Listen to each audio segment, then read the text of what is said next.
ஆயிரம் நிலவேவா. மாபெரும் சபைகளில் நீ நடந்தால் உனக்கு மாலைகள். நமது வெற்றியை நாளை சரித்திரம் சொல்லும்.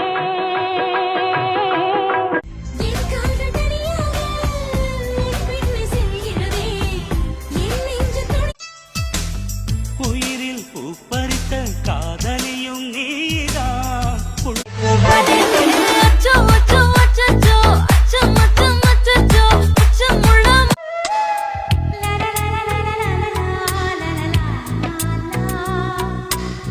உந்தன் கை வீசிடும் பொய்யாடை என்னை ஏதே தோட்டத்தில்.